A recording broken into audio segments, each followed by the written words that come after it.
RDC est une et indivisible. Et la population de tout le monde, c'est qu'il faut tout arrêter pour faire face à cette situation. Et que nous ferons de cette terre richement bénie un réel havre de paix, de prospérité et de progrès social.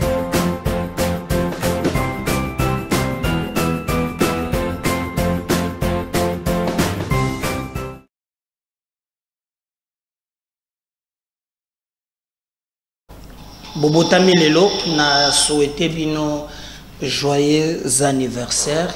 Il y a un ami qui fête son anniversaire aujourd'hui, c'est Trésor Kalafaï, Materazi. Nous avons joyeux anniversaire, plateau de vérité. Nous avons Nzamba Batelayo. Mais bien nous avons Bobotami Lelo, na évité Bobotami na journée ya Lelo. Moi, Oyo, Botika, Bisika, Bozali, bo célébrer joyeux anniversaire. La pesi bino mbote, bandeko, bino, Bozali, Kolanda, biso, Bato Bozali, ko pesa biso makasi poete, mboka na biso, ekendele boso, tozongi lisusu liboso ya etando ike, poete tobeta mayimatali mboka na bino, merci beaucoup. Biso na bino ezalaka nde tobenga kango contrat ya vérité. Grâce à vous makambo ebele oyo bandaki kosimba te lelo bato bakomi kotala yango. En tout cas napesi bino merci. Napesi merci na bato nyonso bata na bakamp militaire. Bana ya basoda bayibisinga kimia ezongi maintenant na camp. Parce que Mbutu Oyo Ezalaki Kuna, nous apprenons quand même que non, ça va.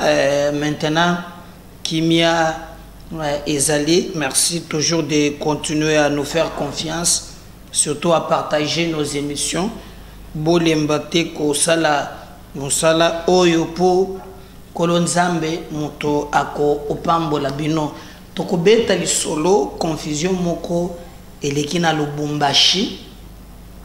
Qu'est-ce qui se passe au Katanga? Nous apprenons la révélation ebele, bande konangai, bande komosusu bazaliwana, kopé sabiso vérité, un ministre provincial, balubi bakangiye na ba dossier moko en contrepartie Akimi ndenge nini, balubi situation est un peu floue.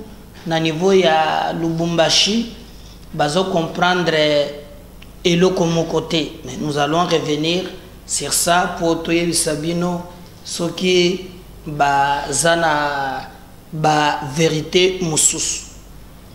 Moïse Katumbi simaya ko zoaba élément na maye matali Salomo Iskadela lobi akenda ki komo na mama ya Salomo. On a des informations tozui balobi maman ya Salomo azaso qui n'a pas si alors lui est allé voir maman ya Salomo Kalonda atala ye nyonso bokoyeba yango na émission mokolo ya lelo. Godin Poy azali président ya assemblée provinciale ya Kinshasa boyebi qu'il a été destitué na bureau a commis moto nyonso simple. Alors ba pasteur ya ba église bengi ya au conseil bakenda ki kotala ye bakotina makambo wana bango ba telemeli lolenge ba destitué ye Godin Poy na ba condition oyo ezali normalité.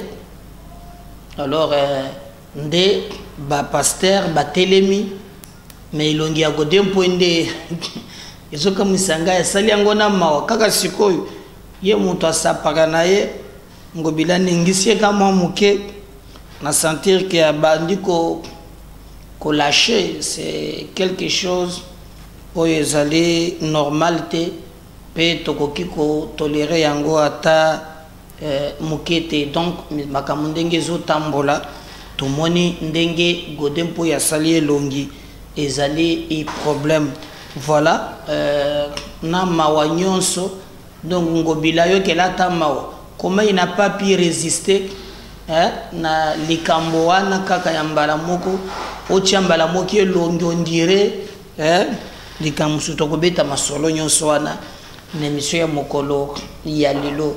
Qu'est-ce que se passe na ndolo entre Salomon Kalonda Idris Kadela na Frank Diongo? Qu'est-ce qui se passe? Tokobeta peli solo kaka na émission ya mokolo ya lelo, mais avant tout tobandana ba info du jour. Oui, info du jour, c'est la rubrique où nous avons d'abord bah, information d'une manière générale où ils ont le Kaya Congo et après Tokoyako développer Yango.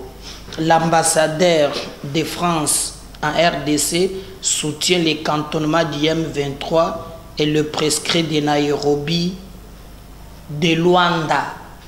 Donc, ambassadeur de France a soutenir cantonnement.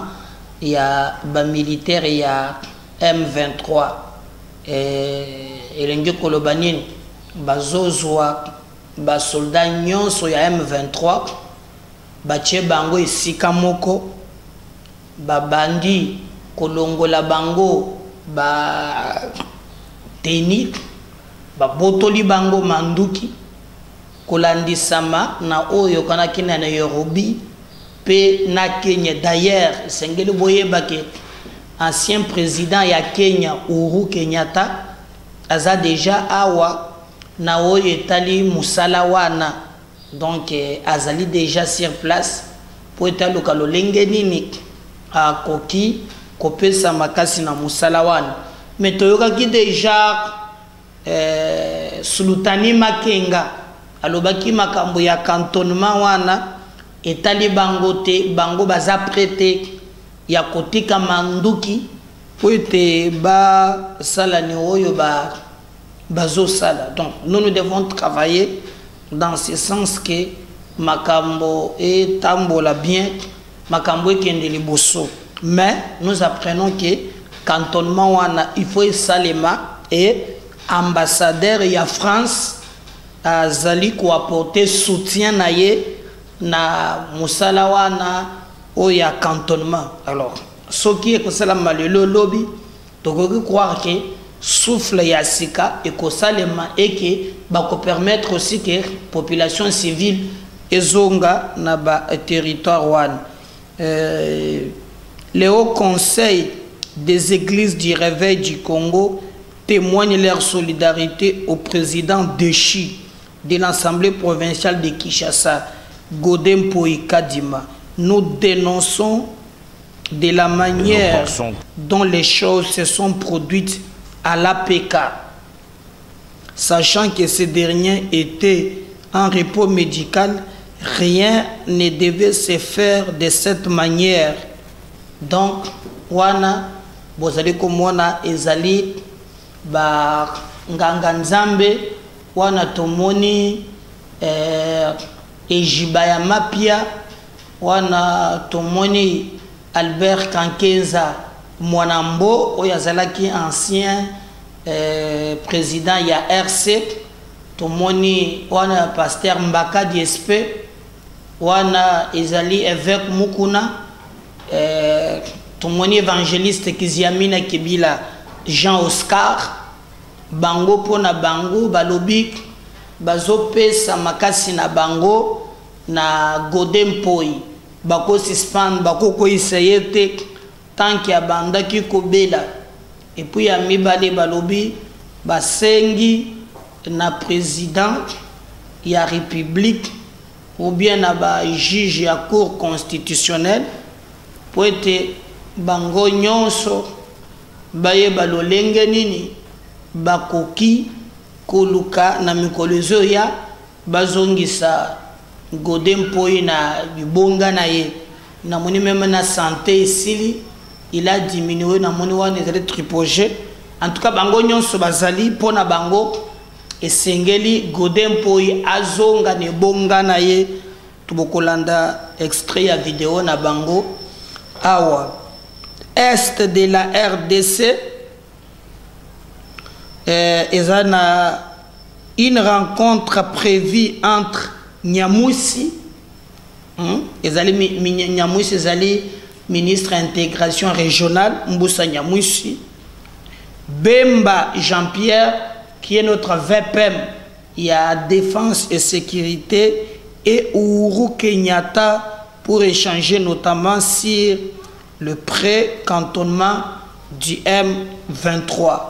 Donc, je crois que wana bozali komona lolenge nini makambo ezali koleka na est na monyela ngambu na biso to kanisi ke en tout cas ndenge makambo ezoleka ezali tellement clair que makambo ya koloba mingi ezali te. Donc ministre na biso ya défense Jean-Pierre Bemba Gombo Yewana elongona Uhuru Kenyatta oyo azali pe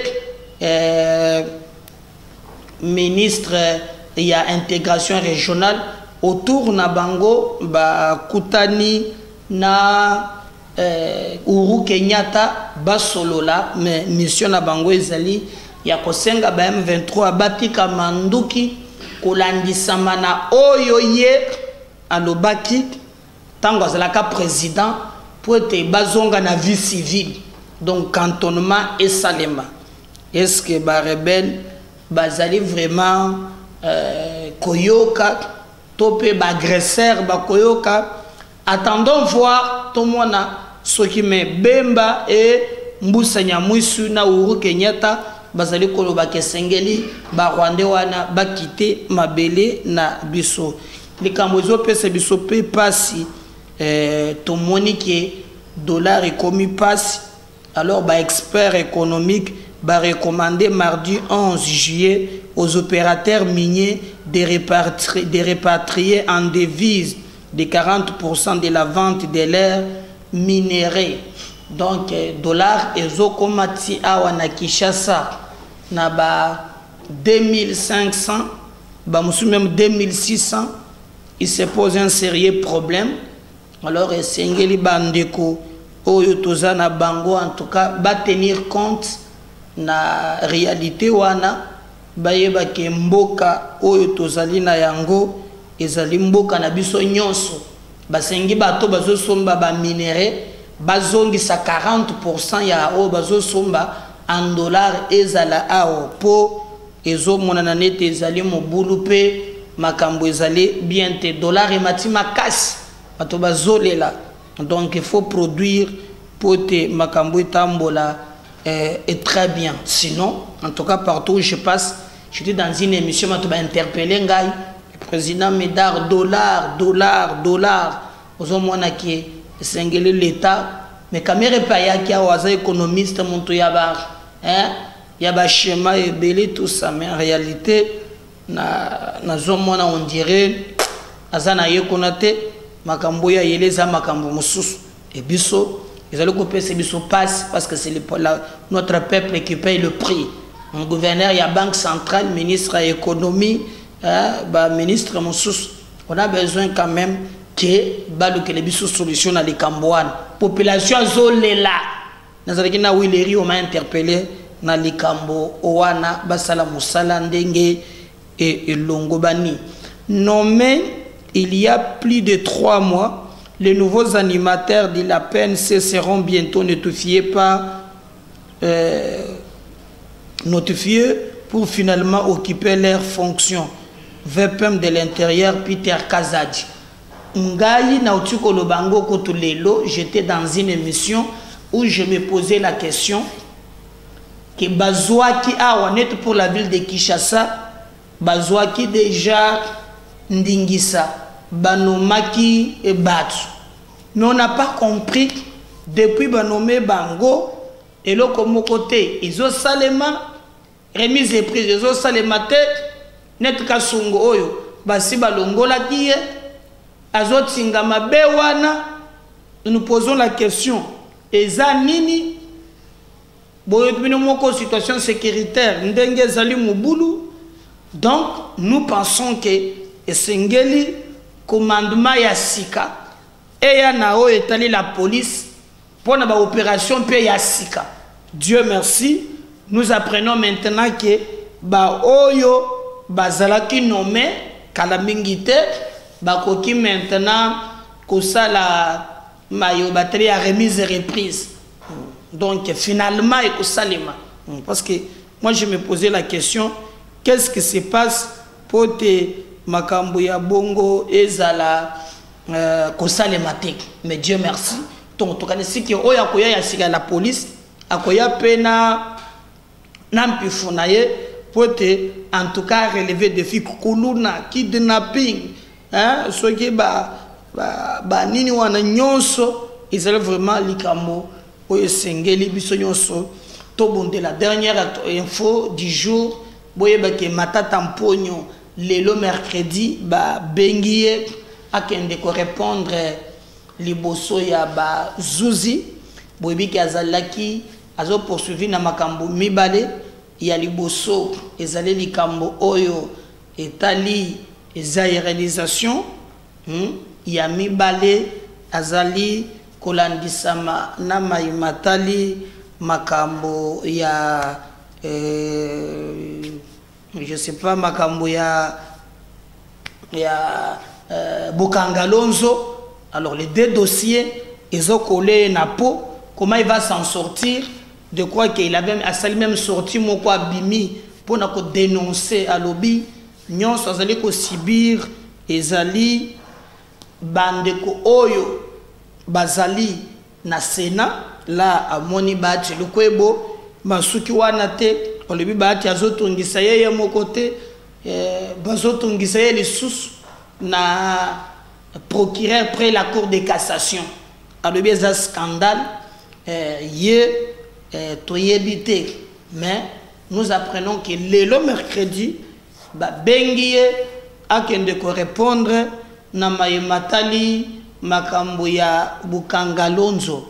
Mais attendons voir ce que ça va donner na mikolo ezali ko yanga lo baki toujours les seuls moyens oyo ye akoki ko se retrouver ezali moyen ya koloba par exemple na kei na bazuzi basambi singai bakutinga na likambo te batiki ya zongi ndako olio ya kotikala vraiment ko loba ka makambo na ba média na banini ezali ko honorer yote. Donc babengi le mercredi, est-ce que ye matata mponya ko répondre? Je sais pas, mais nous allons kotala likambo wana bande ko tobeta li solo. Qu'est-ce qui se passe na Lubumbashi na Katanga wanini nezoleka? Katanga comme une insécurité. Katanga batu bazali ko se réunir nuitamment pour na ko sala batu mabe. Il y a même des individus sans foi ni loi pour des positionnements personnels bazoni ngaba diviser batu. Na yambi appel moko ndeko moko ibisinga lebi ndeko meda tolanda kayo mingi na Lubumbashi aw ngana zakatange bandeko na biso makambo bazobongisa eza malamu te. Et surtout bato tozalaki na bango bazalaki na ba fonction basaleli bakatange makambo te bazobongisa opération moko ya komonter encore sorte moko ya rébellion. D'ailleurs, vous avez suivi Monseigneur Fulgence Muteba tango abimi alobaki insécurité za na Katanga mais na mikolezo ya liboso en tout cas insécurité on est la très grave koleka parce que selon ye ndenge makambo ezokende eza mabe makasi. Il a parlé à ba milice, il a parlé encore même ya bakata Katanga. Alors que tu as vu que Bakata Katanga, chez dans un kyungu ye moko asia mikimela azalaka lisusu te. Mais Fulgence Muteba archevêque le Lubumbashi alobaki na Jeune Afrique makambo ya sécurité. Mais cela ne suffisait pas. Il y a un ministre provincial na niveau ya Katanga. Ministre wana balobi pas na ba makambo ebele. Alors azaki na mwasi na bana na ye aye asengi autorisation pour abima. Alors, chose grave, je crois que l'on même Eliezer, ou bien Batunsu, Bakomeli, en tout cas, il y a service, Bafongo la mise, Azumwa Biloko et Belé, selon ma source. Peut-être que je vais démentir Yango. Au lieu que Azwanzela y a aéroport, Abimapo a Sengaki autorisation, Balobi ba moni ministre Azunzela Malembe na frontière à Kimi à côté na Zambie. Pour Nani, au moment où il y a des soupçons, il y a Kolobake, Baniki va créer un mouvement moko ou non contrôlé na Lubumbashi. Au côté la Nangambo Mususu, Tozoyoka, cette fois-ci, Bandeko, Bazali, Kolobalisus. Même méthode, dans les cadres où Makambongo et Zali Lukuta. Nous pensons que nous devons faire un effort de ne pas tomber dans le piège. Il y a Bandeko Oyo, Bazana Nzela, il y a zigzag. Je vous ai même dit que tout cela est Bandeko Mususu, tout cela est Bango na Congo Awa, mais Mutema na Bango, Biloko na Bango, et c'est la Kabe na Zambie. Tant que tu le na makambo ya Masango Awa, boyebake réalité ya makambo ndenge elongo bani. Cette histoire est comme parce qu'il y a un mouvement en gestation na niveau ya Katanga au Batubaboni qui est suspect et basengi même que bakambi base un esprit à anticiper base la kate que batwana ba est vrai bango baya kolanda bo sutuka balobi ya lima be puis babisingai président Médard beta c'était na likamboane. Alors je me suis posé la question, comment un ministre en fonction et un ministre ya Kalate provincial niveau ya Katanga peut ne pas prendre parce que c'est là que na libota na ye affaire à Longoli sur libota na ye ya commune à frontière batu ba moni ye wana kamati nzela kei mais kokende balobi akena nzela ya mayuya. Qu'est-ce qui se prépare na niveau ya Lubumbashi? Jacques Kiaboula aza gouverneur ben singa même na rivière Lubumbashi même na bani insécurité na Lubumbashi ya kosakanate et même le prélat catholique qui devait prêcher l'harmonie, il n'y a pas autre moto. Alors, ndek, bayebi singai, boye même, o bomoni, ndeko oyo, Joseph Kabila, akei kuna situation eza mubulu. Sengeli batu bo fongo la misu. Ah. Le gouverneur c'est prévoir, non? Baye bazana ngambu ya Katanga to bendibino matoi. Katanga epela moto. Katanga batuba s'entretuer. Il y a même des réunions. De comment ça y a une réunion et bisinga de comédar dénoncer yango. Bazo préparer quelque chose. Awa na Lubumbashi ya bienté. Mais biso toza ba jeune to boy de marche one. Bon mon akimi ko le kakiawa ba check système moko yo soki ya ba jinafek soki jinafek et ces gens ces jeunes d'ailleurs qu'on instrumentalise na bay oyo bazana bokonzi pona kosala bizaleli ya mabe ba se positionner ba tika ba bilenge wana ba te la sacrifier bango ba se trouver na ngwende na bango potango bazwaka ba pesa bango pele kwa malongate. On les utilise comme des escadrons pour te bango ba accéder à pouvoir na bango ya mabe ou bazali et kozwa. Donc, bon retenir que non seulement il y a un trio Kabila, Katumbi, Fulgence Muteba, mais sur terrain, baleki na vitesse de croisière et Sengeli à tout prix obtenir au bango bazo benga dialogue direct na Kinshasa popo na bango, sachant bien que Moutuna bango azali na ba mikandate ose permettre à la candidat, il faut créer une situation moko oya ko impliquer bakatange nyonso na kadi balo bakeno bakatange bazar d'accord te ndenge makambo ezoleka nde pona yango batelemi sipo baloba to fongola miso bandeko na ngai to mi laisser te emporter na ba discours ya bato owana. De toutes les façons vérité ekoyebana na bobimi ya ministre wana oyo abimi Congo dans des conditions floues comme TV ezali radio te et que biso MKB officiel tous la Canada ya kolokela bino information na kokende na ngambu ya technique.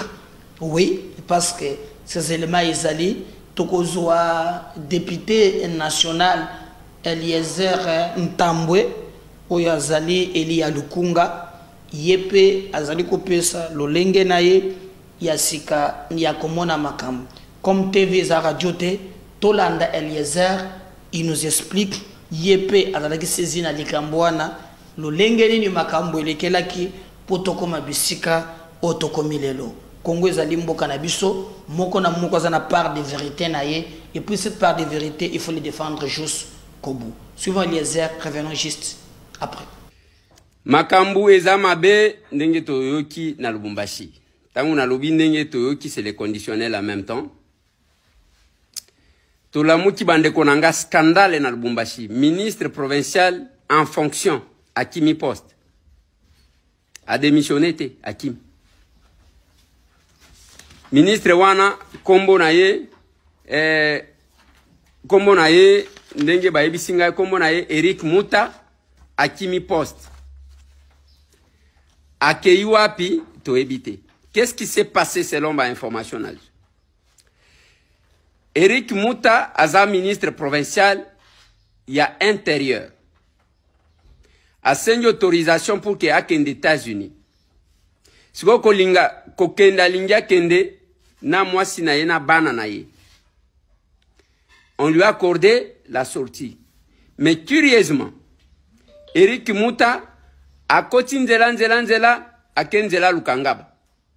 A komi na Lukangaba abimi de manière clandestine. Selon Autozui. Depuis lobby 18h, le ministre provincial Eric Muta a bimi na Congo nanzela Lukangaba. Na minute o ndenge nazo sali la bino TikTok boy. Toyoki que tous les responsables de la DGM, tous les services au facilita qui sorti, il y a excellence monsieur le ministre Eric Muta, bazwami bazana Lubumbashi bako samba. Natuni na lobimo, il y a 5 autorisation. Sko même ceux qui abimeli nzela wana, où est le problème? À il y a un problème. Il y a un problème. Il se pourrait que, voilà, encore un conditionnel. Il se pourrait que, excellence, bazali ko reprocher makambu, ya ndenge bozaki komona bako chabana na basaki, bako chabatu na basaki na Lubumbashi, il se pourrait que, soupçonner que yazaki, penasi mabiloko wana. Bande konanga, ça nous dérange. Ezo sala biso mabe. Na ebite degré ya mutema, soki eza ya solo. Degré ya mutema mabeboyi. Kobomi sabat. Et voilà. Même à Kambwa kidnapping, bokomona que les gens, ezaka kana batu moko baza sima. Mais pour des fins politiques, c'est compliqué. Et ça nous dérange. Botika la branché, nandeko Eliezer tokokom. Awa, bo like, bo partager. Makambu eza mabe, ndenge toyoki na Lubumbashi. Tangu na lobi ndenge toyoki, c'est le conditionnel en même temps.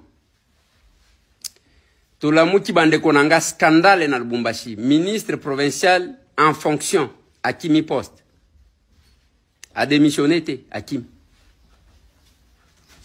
Ministre wana kombo na ye kombo na ye ndenge bayebisi ngai kombo na ye Eric Muta akimi poste. Akei wapi toyebi te. Qu'est-ce qui s'est passé selon ma information?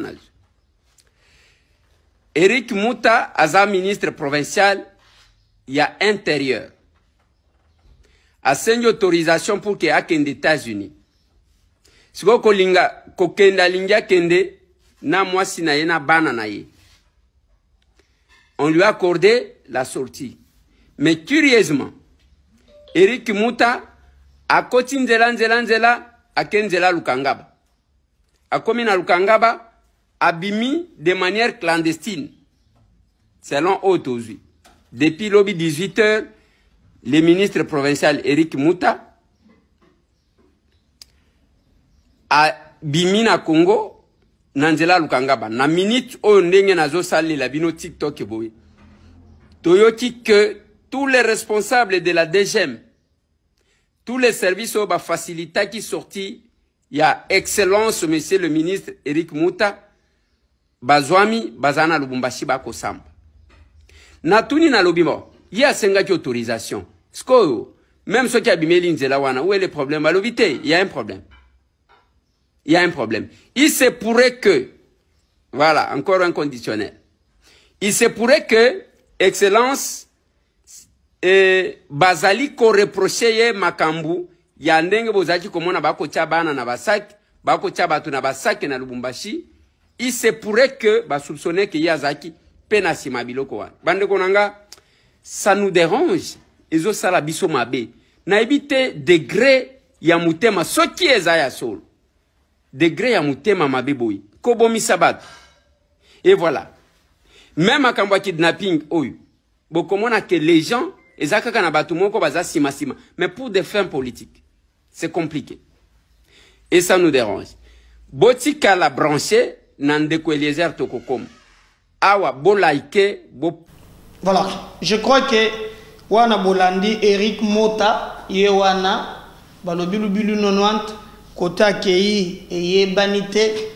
Mais en tout cas, il se passe quelque chose au niveau de Lubumbashi, bas service, bas en alerte, sengeli basala musala na bango ndenge longobani. Parce que ngana lobakia, ne déjà ki kabula oyo, batu babima kakaka, na ba propos séparatistes. Nous, les ressortissants de nous, mais au comment na ba inquiéta ka bango tek. Parfois même na ba discours moko oyo koki ko sala ke e kabola Congo. Mais balobakate ministre Oya Souka Bima qui a sorti à j'ai pas vu vraiment yeko résister topé koloba donc ezali biloko moko ezope sabiso mutema pasi mais ba ministre basala musala ndenge longobani eno pande tozoyo kamakambo ya insécurité gouvernement provincial à Katanga oui mais même awa na Kinshasa Godem Poy azalaki destitué pe de ses fonctions, il va destituer qui est député provincial. Alors après, Makambo Balouki, Tomoni maintenant à leur tour, pasteur pour Godem pour la pasteur, la capé côté sapeur. Nous sommes musée Kinjing, ceux qui ont depuis côté défendre le pays. Alors mais là, Tomoni pasteur. Botala ndengeni ba leader ba pasteur ndebaye kokota na Godem po botala makambo balobi. On va revenir juste après. Nous membres du Haut Conseil des Églises de Réveil, le père des leaders des Églises de Réveil dans notre pays, nous sommes venus témoigner notre solidarité auprès de notre président qui est en même temps le président de l'Assemblée provinciale de Kinshasa. Nous sommes venus témoigner notre solidarité en même temps pour dénoncer la manière dont les choses se sont produites. Sachant qu'il est en repos médical et nous pensons que les choses ne pouvaient pas se passer de cette manière-là, il fallait attendre qu'il se rétablisse. Et nous dénonçons cette façon de faire. Nous, pères et leaders des églises de réveil, nous réclamons un minimum de respect et de considération à notre égard. Nous sommes dans une année électorale. Et souvent, les candidats vont dans nos églises pour parler. Mais la manière dont un de nous a été humilié, nous ne l'acceptons pas. Nous voulons un minimum de respect à notre église et à l'égard de tous ces hommes de Dieu qui ont battu un travail, qui continuent à battre un travail magnifique dans ce pays, où on a vu des vies transformées, des familles transformées, des villes transformées. Et nous dénonçons cette façon de faire les choses. Voilà pourquoi nous sommes venus aujourd'hui, au nom de tous les pères et leaders, peut-être qui ne sont pas avec nous ici, mais qui sont tous avec nous. Nous disons que nous sommes venus témoigner de notre solidarité au pasteur Godem Poikadima. Et nous demandons à ce que cette décision qui a été prise soit revue. Et nous lançons un message aux autorités du pays, à toutes les institutions de notre pays, pour que le cas du pasteur Godem Poy soit revu, notamment à la Cour constitutionnelle, au président de la République de s'impliquer, parce que nous pensons que c'est un homme, à notre avis, honnête, correct et qui fait très bien son travail. Et nous pensons qu'il a besoin d'être réhabilité pour cela. Mais, pasteur Godé, il y a une prison ou on n'a pas de décision que je l'ai baptisé peut-être. Parce qu'on a tout, on a eu cocaté, on a eu kondimba la moko, on a eu ça l'ondi ya ma o yimbi. C'est quoi l'église on a la guindé, hein? Talata bino moko, kaka mota muket, hein? Chez lui, ah, où quand on peut monter mais pour mon pays simbi. Là, bon moni ba tu nyonso oyo ya nzembo zate hein papa na ngai botala tabino moko boyo kanana toke ina kolola ngai sanzola ba entola ba bomisa ba okele yo papa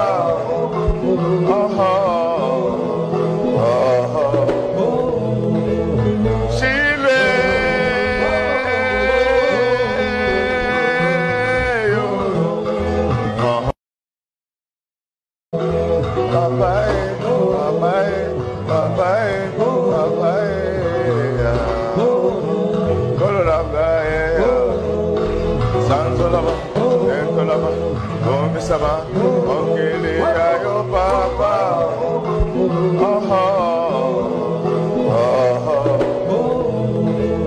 Chile,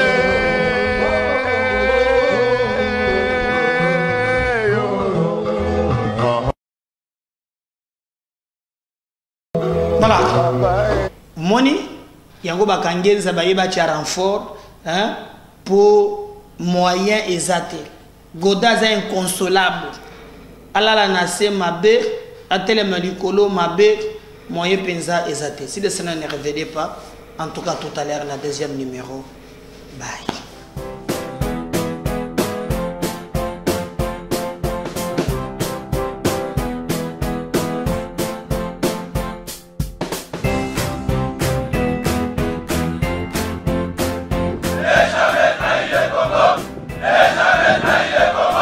La RDC est une et indivisible. Que la population de Tonon, c'est qu'il faut tout arrêter pour faire face à cette situation.